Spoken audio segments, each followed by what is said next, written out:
Les yeux et les oreilles de la photographie contemporaine.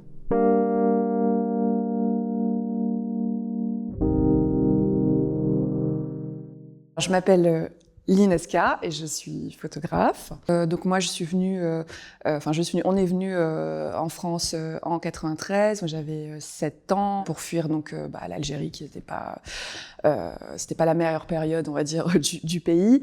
Et en fait, j'ai assez vite voulu faire des études de cinéma. Et en parallèle de ces études, assez instinctivement, j'ai commencé ma pratique photo.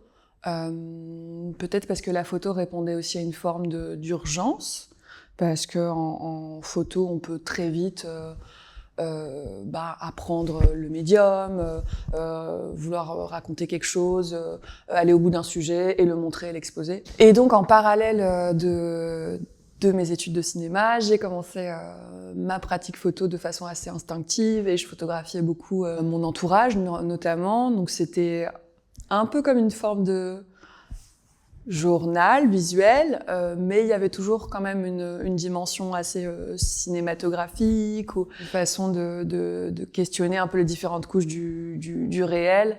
Et puis, à 27-28 ans, donc en 2014, je suis retournée un moment en Algérie, donc où je suis née, où j'ai vécu jusqu'à mes 7 ans, et ça a vraiment redéfini ma vie et ma pratique photo. Je pense que depuis le début de ma pratique, c'est imposé en fait de façon assez naturelle la question des représentations, et notamment des représentations du féminin.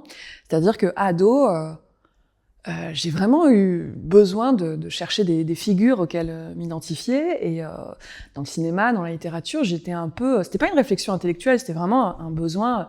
Je trouvais pas assez de personnages ou de modèles, entre guillemets, dans lesquels je pourrais trouver une complexité, etc., comme les personnages masculins. Donc assez tôt, c'est vrai que j'ai beaucoup photographié les femmes de mon entourage et que je me posais toutes ces questions. Et puis c'est un fil rouge en fait qui m'accompagne jusqu'à aujourd'hui, que ce soit ici ou en Afrique du Nord, où il y a en plus la dimension postcoloniale qui se rajoute sur la façon dont on représente ou dont on a représenté entre guillemets l'altérité. Ces dernières années, parce que je fonctionne souvent un peu par période, je travaille beaucoup sur la question des mémoires, notamment des mémoires transgénérationnelles, de l'entre-deux, de l'hybridité un peu culturelle, et en fait des identités multiples de façon générale.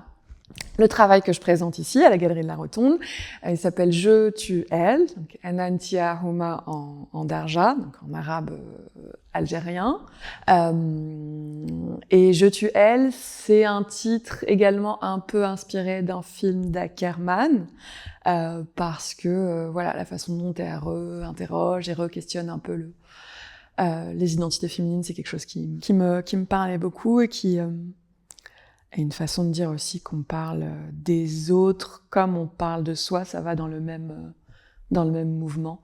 Je me demande souvent qu'est-ce qu'on fait avec la photographie, qu'est-ce que c'est de faire une image, de représenter, de dire quelque chose du monde.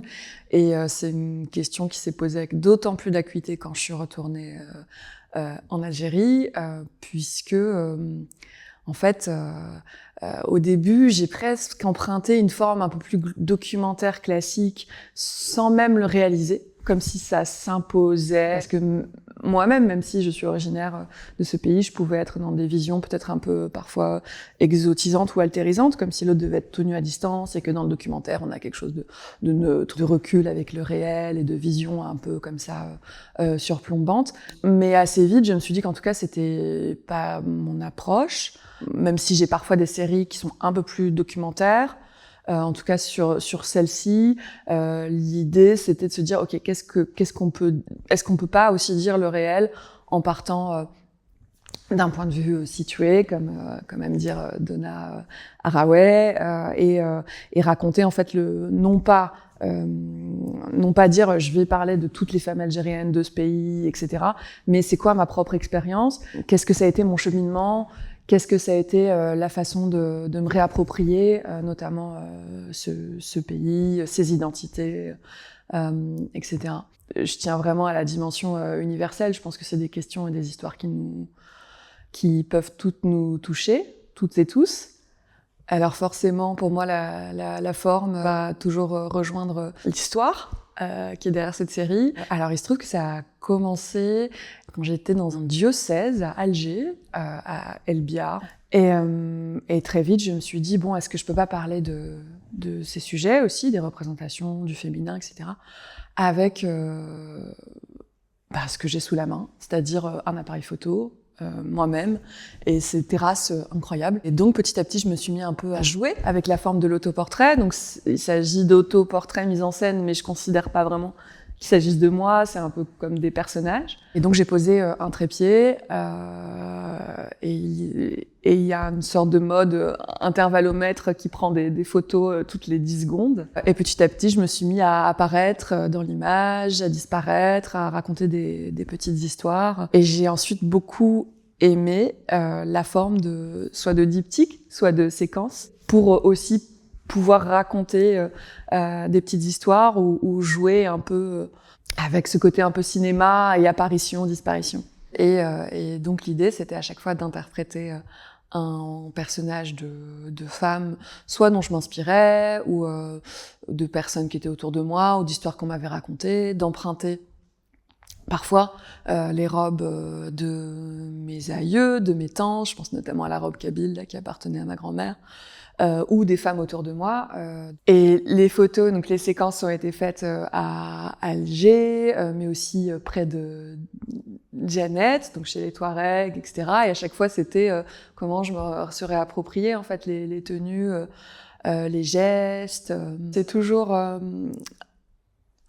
parler des autres, mais aussi ce que ça dit de soi et comment on se réapproprie un peu toutes ces identités. Et donc évidemment, à chaque fois, dans chaque endroit, que ce soit là dans le désert, à Alger, c'était se dire un peu qu'est-ce qui de tout ça est à moi, m'appartient, qu'est-ce qui me permet un peu de comprendre mes identités, cette sorte de schizophrénie heureuse, comme j'aime bien dire.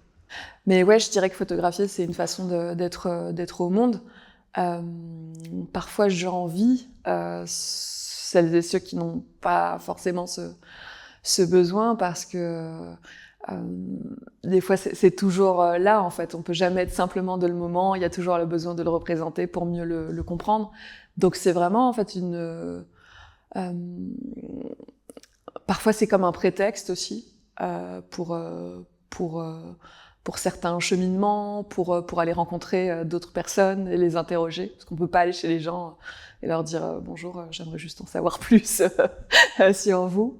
Donc ouais, je dirais que c'est vraiment ça. C'est quelque chose qui me permet une façon qui me plus juste d'être au monde.